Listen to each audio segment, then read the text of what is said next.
Welcome to the show where the magic unfolds. Technology and art, a story yet untold. From Lagos to Nairobi, Accra to Johannesburg, we're vibing to the beat. Let the rhythm take control.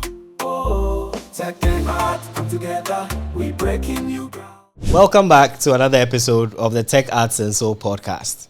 My name is Michael Komla-Opare, and today we'll be discussing how tech platforms are enabling the creative sector.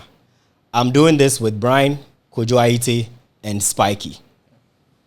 Spiky, what's up? I'm good. How are you? I'm good too. I've been watching your reviews. As usual. It's been a war here in the house. I mean, with the creative team and then also some of the crew about which phone is the best now, the iPhone or the Samsung. What will be your pick?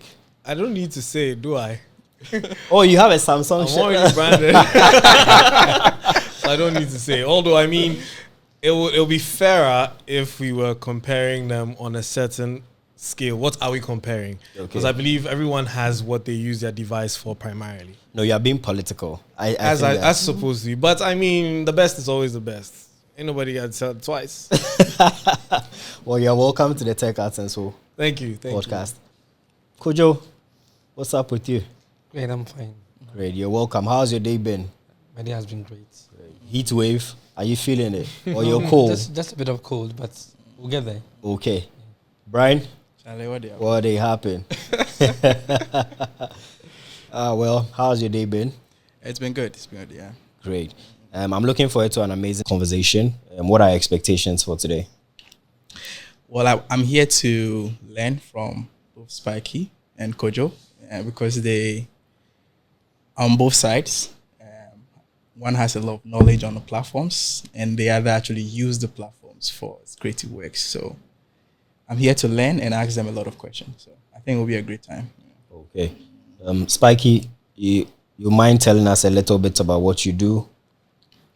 Okay, so I'm Spiky. I'm a geek, and I work in media. I work as a tech person in media, and it's interesting that I'm on this podcast talking about this subject because I'm also a music producer, and so yeah, I basically cut across both tech and the creative industry. So yeah, that's me in a nutshell.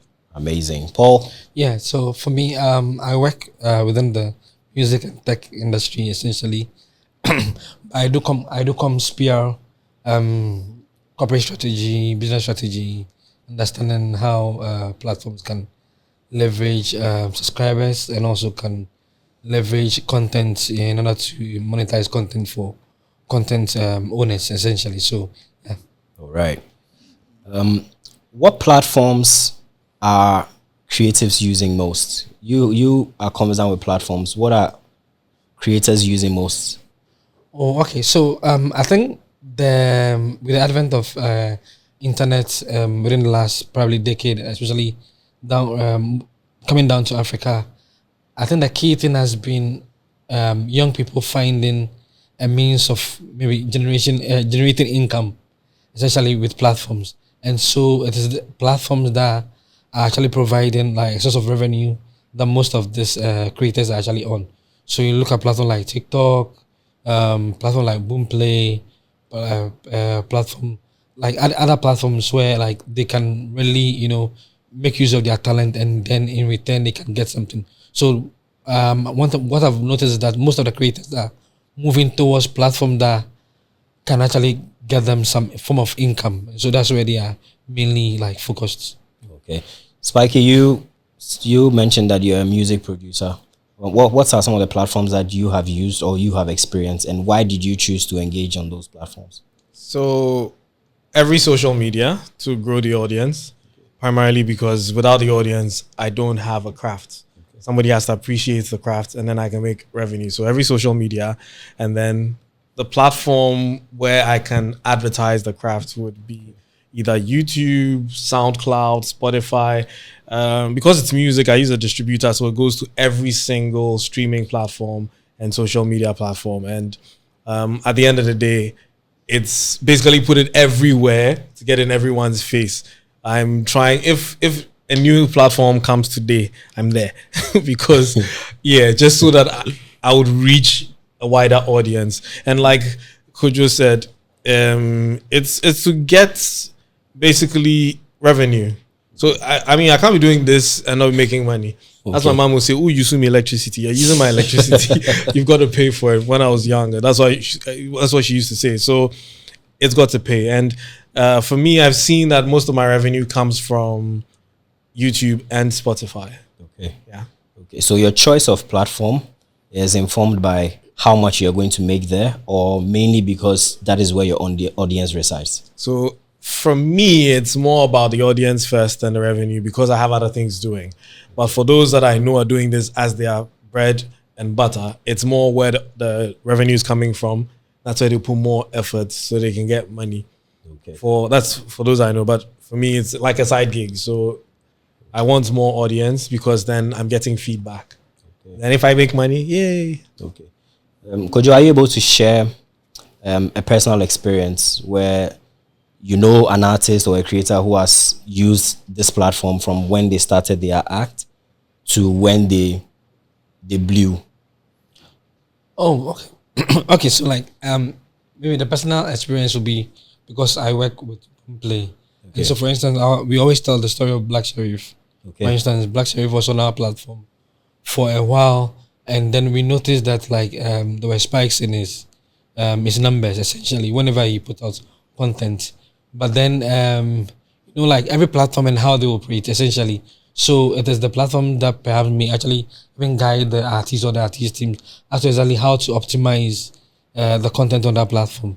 And so when we realized that like he has this following and even across other platforms, right, he still had a like following.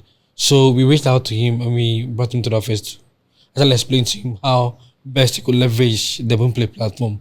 And from there we've seen significant like growth in terms of how he's engaging his audience, how it has grown from audience that are based in Ghana to audience in other territorial like markets like Nigeria, Sierra Leone, and other places.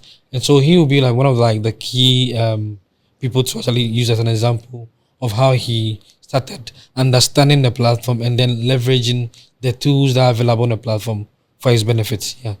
Okay.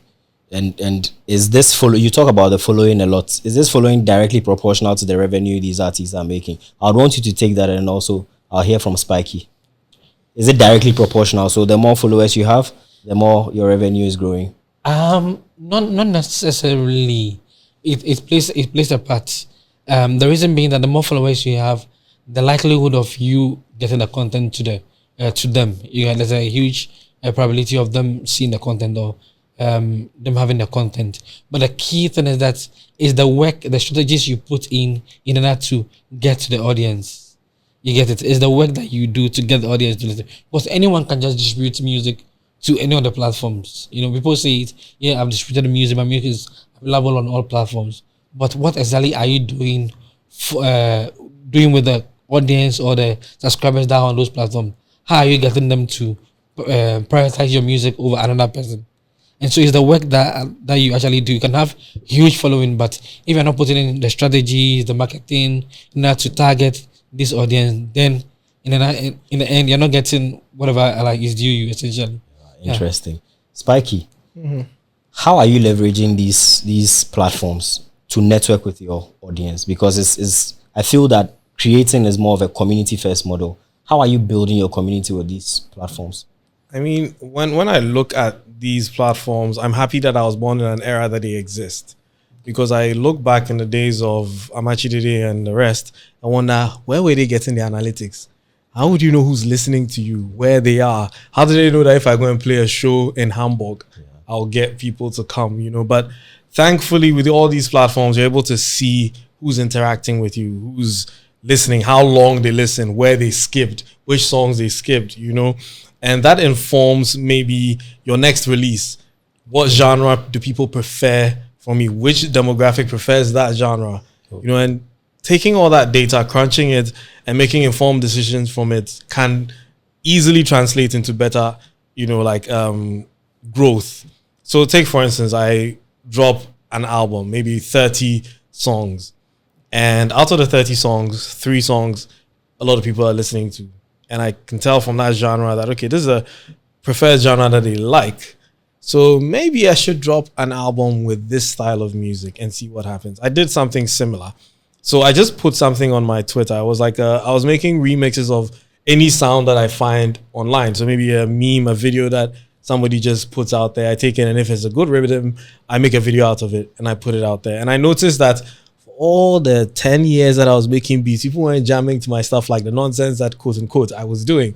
Okay. So some people were speaking in tongues. I took that, put a beat on it, turned it into a drill, something, and then the engagement goes high. I'm like, okay. And made that into a thing that I was consistently doing. Next thing I know, people are DMing me, make something out of this video, make something out of that video. So that's what they liked. And me, I was sitting there thinking, oh, let me compose something inspired by Beethoven, something inspired by... I was working in vain, but based on the interaction, based on the engagement, based on the feedback I got from that data, I was able to realize that, hey, maybe pivot this way and try this for a while. You could carve a niche for yourself. And guess what? It actually was a niche that I ended up carving for myself. So I pick anything I find interesting, just remix it or do a spiky remix of it. All right. Okay.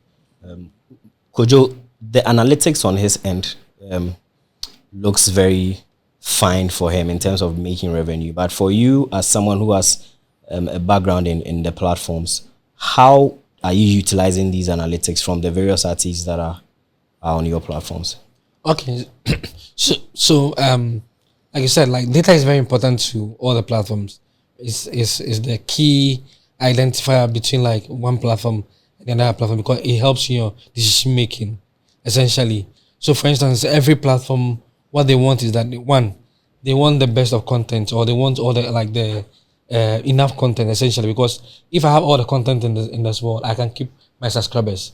But if my subscribers can find content elsewhere and they can't find on my platform, they would like to go to those platforms. So content like is key regards to data from like the content. Then also another thing is decision, like I said about decision making, right? Yeah. So the data or the analytics that we see at the back end in terms of user habits, right, is very important. For instance, I think end of last year we came out with the Boomplay the Boomplay rap, so to say, and then it gave an overview as to the listening habits and also like the consumer insights on the app. So we realized that for at certain times, for instance, especially on weekends, right, Saturday and Sunday, there was a lot of traffic on the platform. We also realized the kind of songs people were playing in the morning and the kind of songs people were playing in the afternoon. And so for us to engage our users more, we try to ensure that our playlist and our post notifications actually targeted around those peak periods where we are informing the consumers as to what to consume. We are recommending songs that maybe they've listened to, and also the algorithm is also giving its recommendations to them. So the analysis are very important for the platform in order to maximize how they operate efficiently, and also helps to also retain your consumers or your subscribers on the platform. Then the third thing is also to understand how best to leverage the content that you have on the platform in order to ensure that you are giving the best of service to the consumers. So that's essentially what we do. If you've noticed, what's his name? One of our artists went to Singapore recently. Kim Promise. Kim Promise, yes. Yeah, I guess maybe he's using the analytics. Yeah, definitely. Yeah, but just to tell Spiky that maybe there used to be analytics doing how much it is time, because they had number of records sold, which towns they are selling. Yeah, but it may not be as advanced as we have now, but I think there was some analytics. I mean, it's just a more of an advanced version we are seeing now. What I want to find out from artists or creatives you engage, how are they using platforms for inspiration? Because for me, that's the way I use platforms. I don't create a lot, but at least I want to use platforms for inspirational things I do. What can you share? If making a bit, or if you're working with an artist, what platforms are they using for inspiration? I think that a lot of the artists, I don't work with a lot of artists, by the way, because they always criticize me for making my beats too full. So there's no space for them to come in.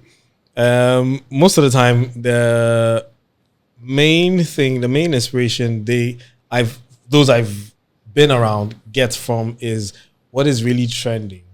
You know, like what genre of music is trending? What are people listening to? Because at the end of the day, they're not making the music for them. They're making it for an audience. So what's the audience listening to? We all know everybody's jamming to Amapiano right now. So if you look, especially in the Nigerian markets right now, a lot of their Afrobeat has a bit of Amapiano influence in it. And even our Ghanaian artists are towing that line as well. Look at the King Promise songs that you're talking about. The Paris song, for instance. It has a bit of the log drum in there, which is a signature Amapiano sound. So it's pretty much, what do the people want to hear? But how are they discovering that? What tools are they using? What platforms are they using? Pretty much anywhere that I think social media is the number one place to go to. TikTok is the king at this point to know what everyone is jamming to because of the way the algorithm works. It feeds people, and then you would also see that this is what everyone is enjoying. I didn't know that. I can't for the life of me ever remember the name of that dance. Chalabam? Chalabam. Thank you. See, I didn't know the song, but social media gave it to me. Okay. I was just scrolling through Instagram Reels, and then boom, I saw the dance. I'm like, whoa, this is interesting. And then I went on TikTok again, and I saw the dance, and I was challenging my friends, even though me, I can't dance to save my life, challenging other people to do the dance and let me see, you know. And it was interesting. One day, I'm in a car driving a long drive, and I'm trying to remember the song. I don't know it. I just go latest Amapiano 2024 playlist and start playing. Guess what? The first song, boom. And I didn't even know, but it started playing, and I'm like, yes, that's the song I'm looking for. Yeah. And if you're an artist or creative and you get that kind of vibe, you know, you witness something like that, it lights up a bulb in your head. You're like, maybe I could do something like this. You get, if people are enjoying this, and like I say, it's always about the people. If they're enjoying this, maybe I should do something similar. I should do something like this and see how it works. And I don't know if there's a science to it for them, but if I was them, yes, that's what I would do. That's the system I would create. Find what's trending, personalize it. Don't let it be an imitation. Don't let it be a copy. Don't let it be one way, and then deliver it. But I don't know if they have a system. I can't speak for every single artist, but if they're doing that, then yeah, thumbs up to them. I mean, Kojo will be able to tell because he works with them. Yeah, so like you're saying, like for platforms and the inspiration that people can actually get, I think every platform, like I said earlier, every platform and how it works, right? So for instance, I remember the SoundCloud, the peak SoundCloud era, right, was a period where the creative expression was just widespread. You couldn't just limit people by the sound that they were actually like, you know, adapting their production to, for instance, and that brought a whole generation of artists at that time. Even the whole alt movement, it came from the SoundCloud era, right? Currently on TikTok, right, the dance TikTok, we've seen how TikTok has produced or made valuable the dance sector, so to say, or the dance industry. So to say. Now people are actually earning from dance. People are becoming influencers. We are also earning from brands as partnerships and all that. So every platform and what it can actually give you, right? Someone may also look at, even for instance, Apple Music. Apple Music is mainly paid for platform, and so when you go there, it informs you that this is the number of people, this is the consumption rate that's on this platform, and this is what you are gravitating towards. Like Spiky said, the same thing with Spotify and the same thing with the other platforms, YouTube, for instance. How like Reels coming from Instagram has actually impacted Reels like on YouTube now. So every platform and what you can actually learn from, or you can actually take from the platform, and then utilize that as a like creative person for your project or your brand. Yeah. So Michael, as a consumer, have you used any platform to give feedback to an artist? I don't think I've given feedback to any artist. I just like the song if I like it. I leave it if I don't like it. I think that's enough feedback. So you don't leave any comments on YouTube page? No, so I don't leave comments on YouTube. I've only commented about 5 times on YouTube. But like, if I like the content, I just like it, but I don't comment. So I think that's my way of expressing that I love it. Yes. But are creators getting utilizing platform for this feedback? I think it's one of the best way.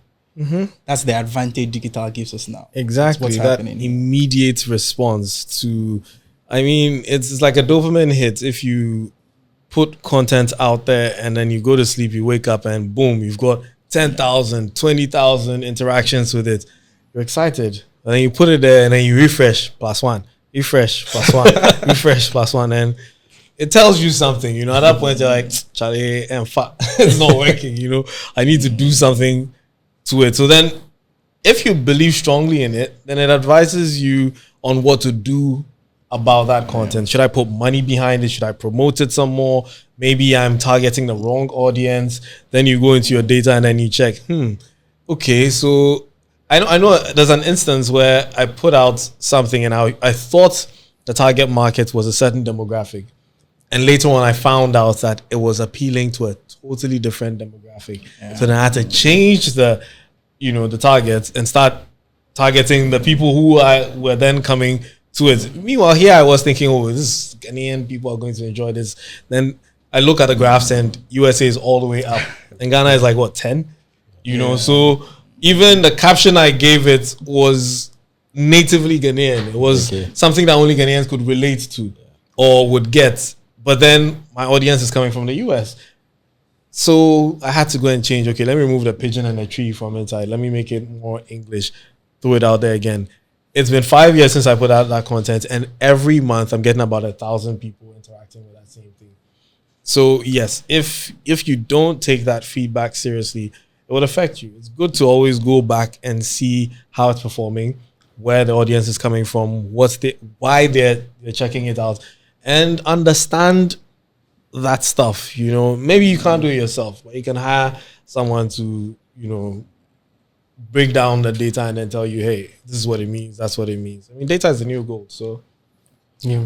But have you ever had technical feedback?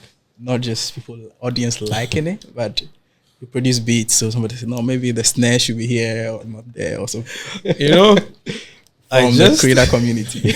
I just recently had this discussion with a friend where we said, every Ghanaian is a critic. You know, you put any creative thing out there, especially in Ghana, and everybody has some feedback for you about how it should have been. Sometimes I wonder, is everybody a creative in this country? It can be demoralizing sometimes, I won't lie. You know, you put in a lot of effort and somebody, Charlie, like, you know, the bass is too loud.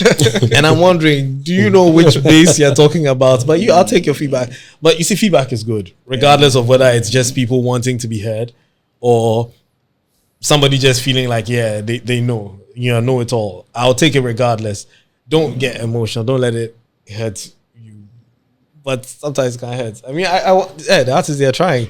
Because the way people can bash some of them because of something you've been given. You know, this person put their blood, sweat, and tears to create this. It's like, no, man. I think that's the power of art. Like, art belongs to like the artist, and they're supposed to create from the purest form, right? So when they create, then it doesn't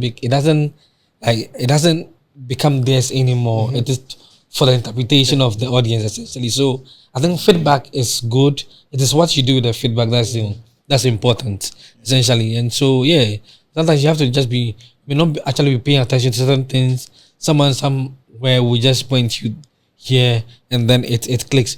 Recently, I was I was a bit vocal on Twitter, on X, where I was trying to speak to like the Asaka fans.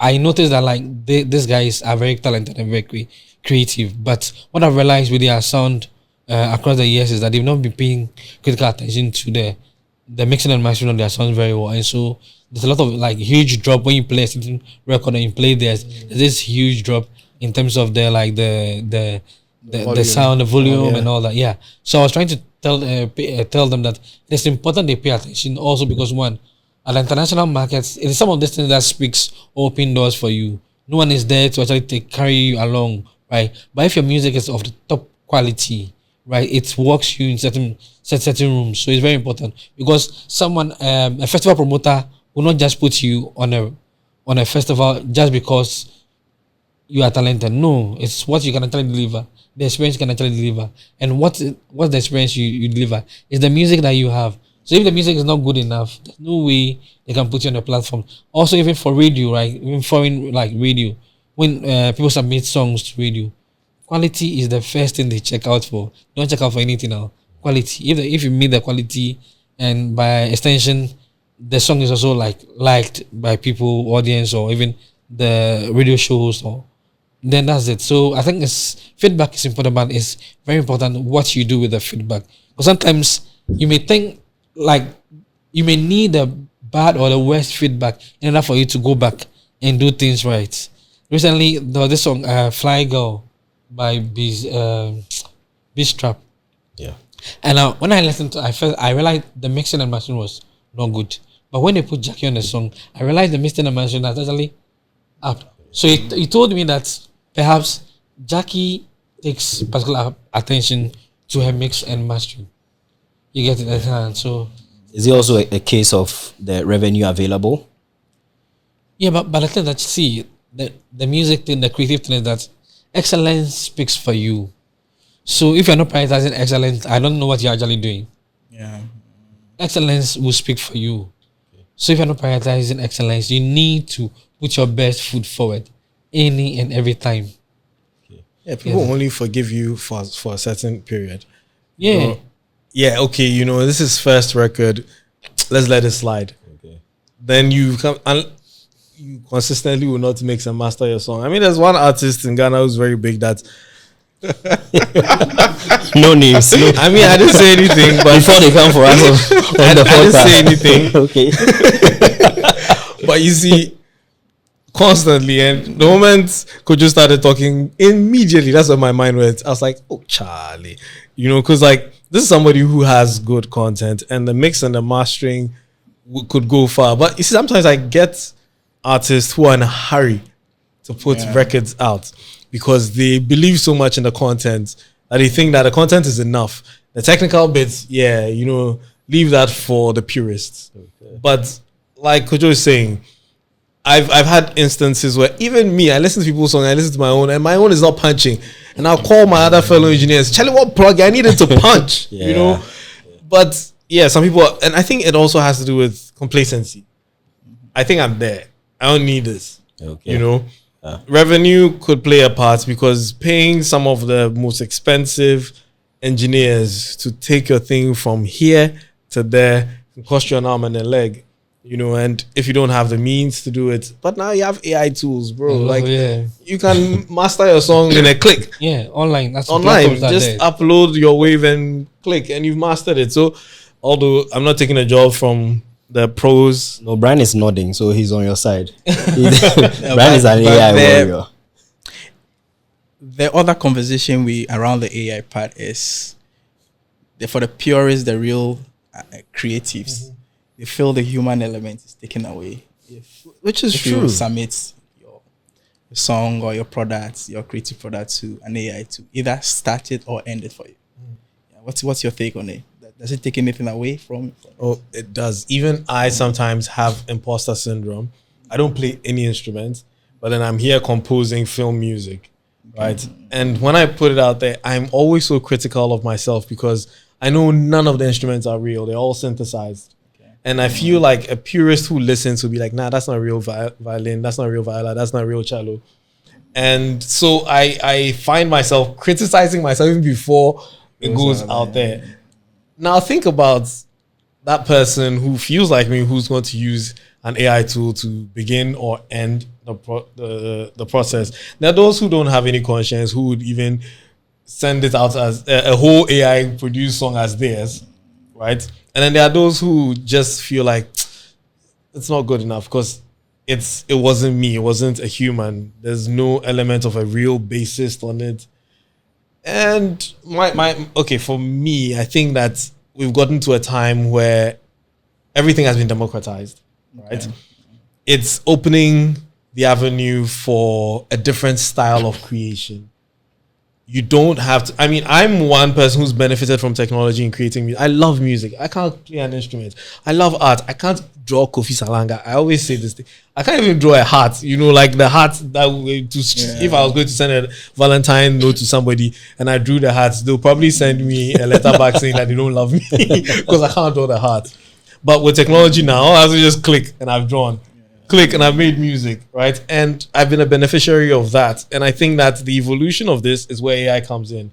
And so I can't say that it's bad or it's not good enough. It's a different art style. There'll always be those who do it the pure way. Like there are those who paint with the brush today. And there are those who would paint in Photoshop, in Illustrator. It doesn't make their art any less arty than the person who painted with a brush. It's a different art form. We just need to embrace the fact that there'll be kids now who don't even understand music and make music, because they'll prompt an AI to make the song for them. And that song will probably be number one on the global scale, and nobody would care whether it's AI generated or not. Yeah, and also like just to add to also some of this like technological tools are supposed to assist whatever talent or whatever ideas you have. It's supposed to amplify it. Sometimes you can as a human being, right? You can come to a point where you've hit like a wall. You get it. You need some assistance, in some shape or form. Some of these AI tools actually help. For instance, like someone who maybe did a production of the whole song, right? Then it comes to mixing and mastering. You've been in the studio for the whole day. The sound is so like all over the sound. You need a break, and honestly, just giving the song to the AI to mix and master. It's something good to do. You get it? And so for me, it's the balance. It's not like the AI will probably take over or it will lose its pure form. There's also like platforms, for instance, live music platform, where there's no room perhaps for those AI functions. You get it? And so for those periods, that's when the skill and the talent of the artist is also supposed to be shown. So yeah, so all this is supposed to help us. Yeah.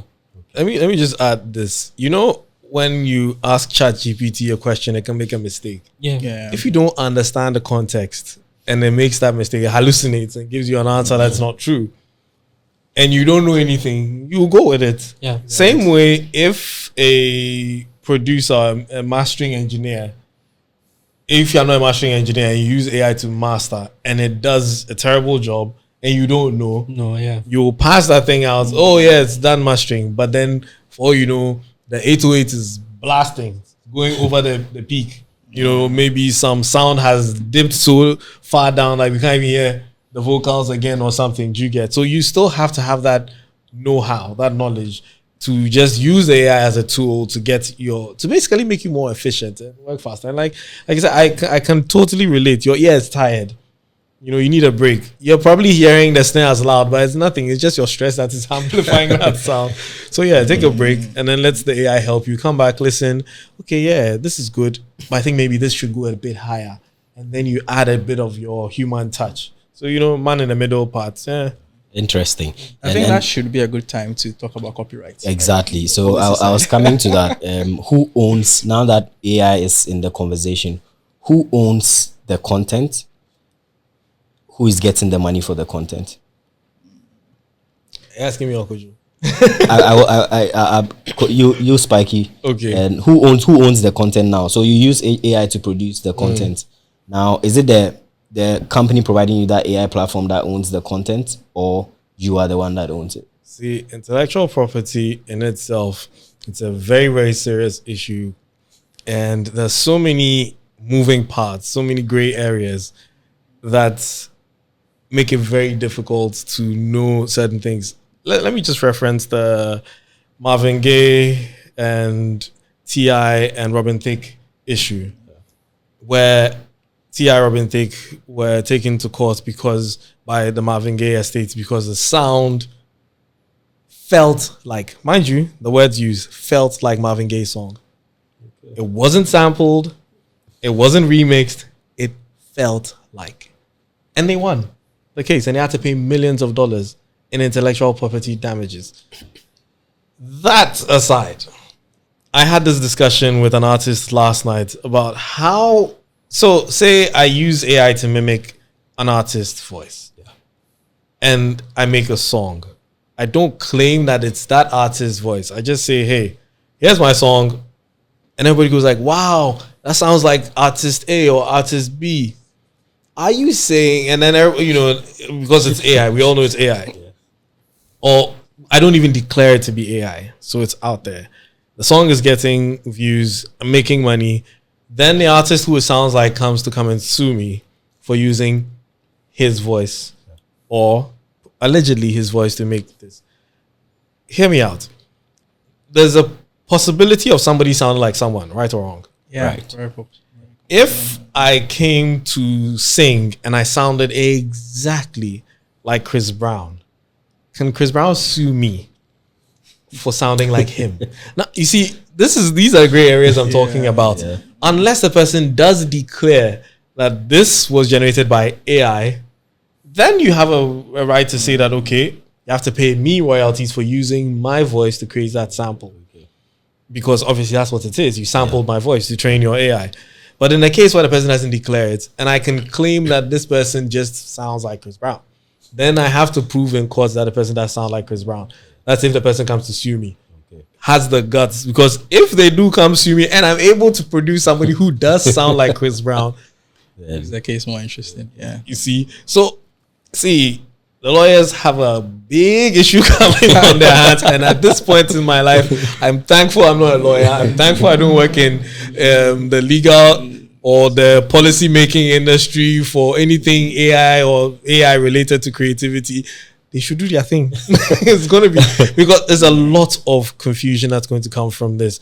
I know the Heart on My Sleeve song was pulled down from all streaming platforms, which was the Drake and Weeknd AI generated song. Oh, wow. They pulled it down because the person did declare that this was AI and it was mimicking Drake and the Weeknd.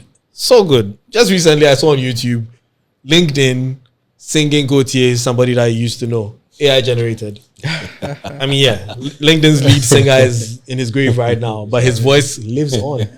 You know, who's going to earn the royalties? In this case, is it Gautier or is it LinkedIn? Maybe Kojo can tell us how are platforms going to be distributing revenue? Oh no, so I think the first thing is the distinction is first. There's even if you use AI, there's someone behind the AI. AI, you prompt the AI, the AI doesn't work on his isolation. Yeah.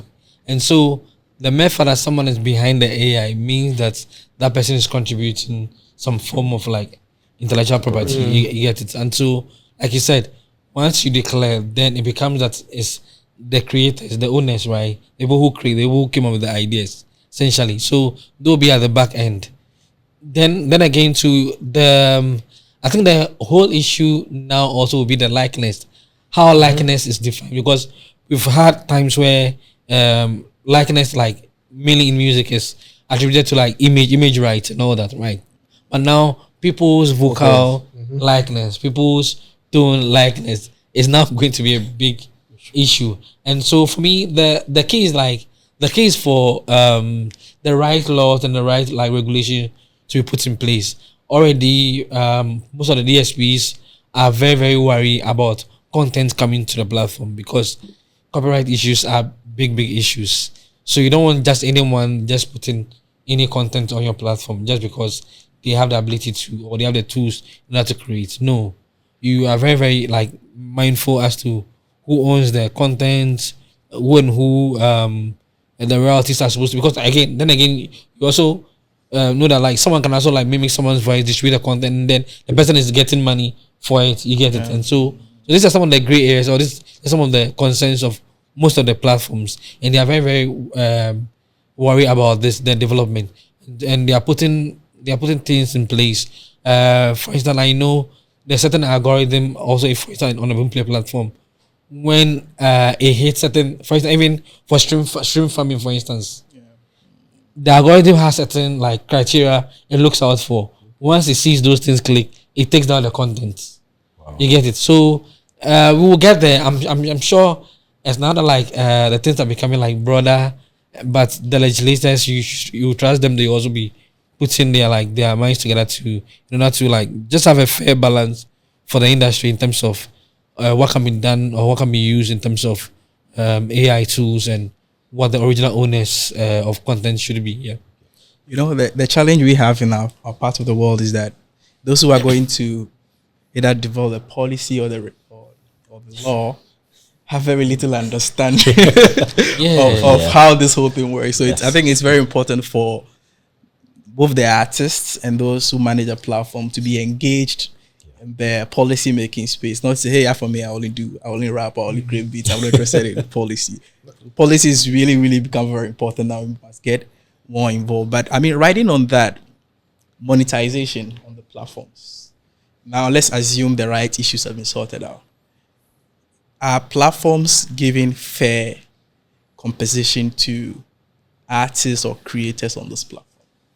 What's the current state now? I think it's a huge debate worldwide, globally, as to what is fair compensation for, especially like digital content, essentially. Because there are components where the platform also, by virtue of them creating that environment for the content to actually exist, to monetize, them also like having the right to sort of like a share of the revenue, right? Then the person also bringing the content on the platform, and also in the instances where even the platforms do not even have direct dealings with the content creators, but rather they are dealing with distributors. So there are different layers. So ultimately, it depends on that contract that you actually have, or the platform actually has, with the people that bring the content on the platform. So for instance, if let's say the revenue share is supposed to be 70-30 between the platform and the content creator or the owner or the creator, the platform takes 30%, right? 70% now goes to the distributor and the artist, and they too have to split that. You get it? But here, like the case too, the platforms are also not like, they don't have direct contact with the artist, because as a platform you can't deal with all the millions of artists every single day. You don't have the manpower to do that. Essentially, you need distribution platforms that just aggregate the content onto your platform. And so these are some of the reasons why the issue about fair compensation becomes a big of an issue. Then also another side is also the label side, and especially the majors, which is like the three majors: Sony, Universal, and Warner, who own the largest market share in terms of content, music content in the world. Right? They have so much power, and so when they are going to also negotiate for their revenue shares with some of these platforms, they also go just like what happened with UMG and TikTok. You get it? Now they are back. God, they said they have to pull out the content so that they can fight for what is due them. So honestly, it's a big conversation. Streaming has actually come to help fight piracy, but there's still a lot the industry is trying to learn or trying to like improve upon when it comes to streaming. So that like fair conversation can be given to content owners, because for now a lot of people complain, but you can understand that this is the system in which we are. Yeah. Michael, let's push him. In the Ghanaian contest, are Ghanaian artists getting fair compensation platforms? Yeah. You see, one thing I always say is that a lot of people think or look at the end result in terms of revenue only from the streaming platform, but streaming is just one like mode of like income. You get it? There are different streams of income. There's live music, there's the singing, there's a lot, and people try to just position themselves onto just one aspect, which is why people can claim that maybe people are not being paid. But I can tell you on authority that a lot of people are also like get good money for their content. Essentially, they get good money for their content. For instance, it is easier for an artist to actually make $1,000, so to say, on a Boomplay platform than say Apple Music or Spotify, just because sometimes the audience on Spotify or Apple Music for that market in which you are not that many compared to a platform like Boomplay. And so so people are actually getting money, good money for. But just like for me, the key thing I always tell artists is that the music is no longer like it shouldn't be your destination. You have to use the music to generate more assets for you. Use your music to build an event asset. Use your music to build a merch asset. Use your music to build like your brand, where you can go into partnerships with other brands. You use your music. Use your music, right? You know that you can actually use your music to actually go for loans. Like that's how most of these venture capitalists are actually doing currently. That's why they are even into the music industry now. People are leveraging on money or leveraging on music. They're using music as an investment tool because of what's streaming there. Because streaming progressively, you are getting residual income. So once you can actually establish a cash flow, then you have like some kind of legitimacy to actually approach a source of funds. You get it? And so artists or creators should look beyond just the end result of streaming. But like use that music as an asset, where you can use that asset to build more for yourself. Yeah. Spiky also getting paid. You see, there's a lot of truth in what he said. Unfortunately, one of the reasons that our artists do not get enough revenue is because of the target market. If you target the Ghanaian audience, anybody can quote me on this. Online, we are not as worth as much as people maybe in the US, in Europe, or in Asia. The African audience is cheap. Yeah. No, I don't mean that negatively, but when you go to YouTube today, Savannah Pinto, that's an advert. Yeah, that's a you mean see, yeah. That one, the Gary mix, right? Kivo. Free adverts for them. I'm sorry, but like that just goes to show you that there's not a lot of competition in the digital marketing space. Internationally, you have competition. They are outbidding themselves. Everybody wants to have their ads on the digital market space so that people would see.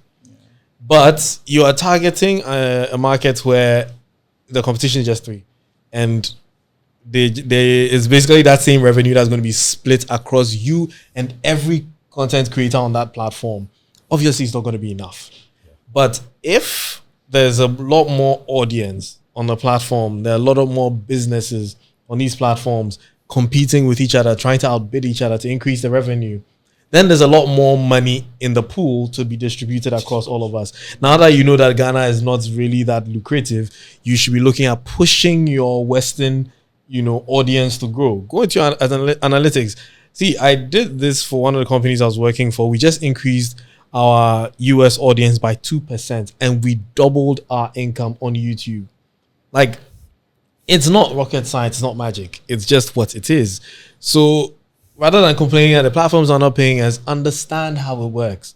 Understand the dynamics of everything, and then invest in it. Invest in turning around your strategy so it benefits you. Brian, it's been an insightful conversation. What are your takeaways from this? First, I want to find out if Spiky has made $1 million. $1 million on the platform. $1 million what? $1 million likes.